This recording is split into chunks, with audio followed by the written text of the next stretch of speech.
You might not have realized that this is actually where cork comes from. The process of harvesting the cork oak takes precision, years of practice, and a good axe.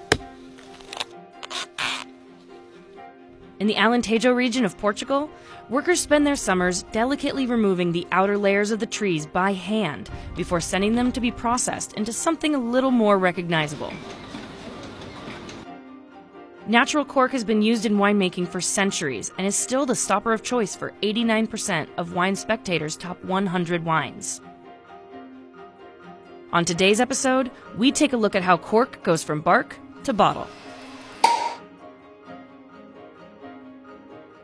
It all starts here. Portugal has the largest cork oak forest by area in the world. It takes around 15 years for a cork oak tree to grow its first layer. But it's harvested in cycles of 9 years.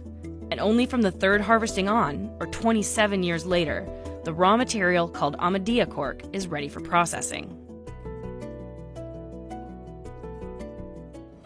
Comecei com 15 anos, tenho 45, há cerca de 30 anos que faço extração de cortiça.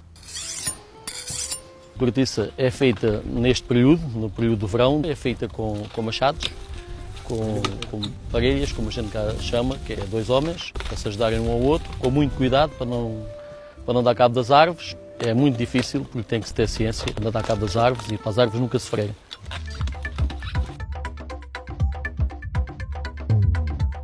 Portugal is the world leader not only in cork extraction, harvesting about 100,000 tons of it a year, but also in selling cork products. 2018 was an historical year for the cork industry. We crossed Portugal for the first time in our history 1 billion euros in exports. Wine stoppers make up a majority of the market, representing 70% of total exports.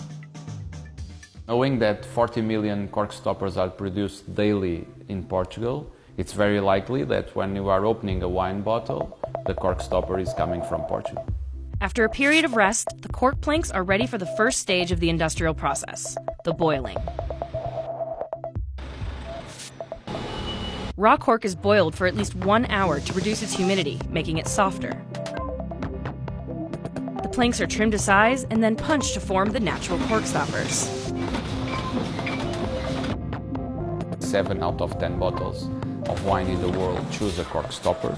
Our exports to the world have been growing in average of 4.5% over the last 10 years, which is a growth that is bigger than the wine industry. So it shows that we are not only taking part of the growth of the wine business as well as taking a market share back to cork out from some competitors and artificial closures.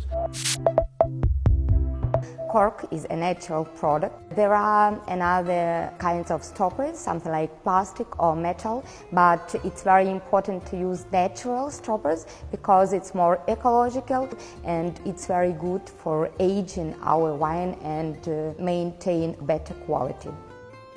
We don't waste anything, even the small residues, the powder we have from the rectification from small parts of our production we use to produce energy. So this is probably one of the best examples in the world of what is our goal of sustainability, an example of circular economy where all the products we extract from the tree is used not only in cork stoppers but also in other applications, from construction to automotive industry to aerospatial to sports, fashion, clothes.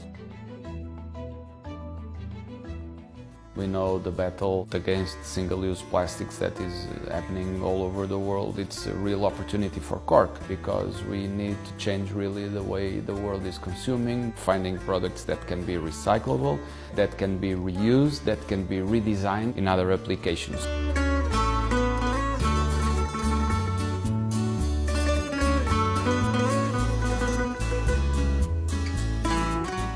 Traditional cork stoppers are very popular with winemakers around the world, but more alternative methods for sealing a bottle are becoming mainstream. Master sommelier Mia van de Water is here to discuss all the options and give us an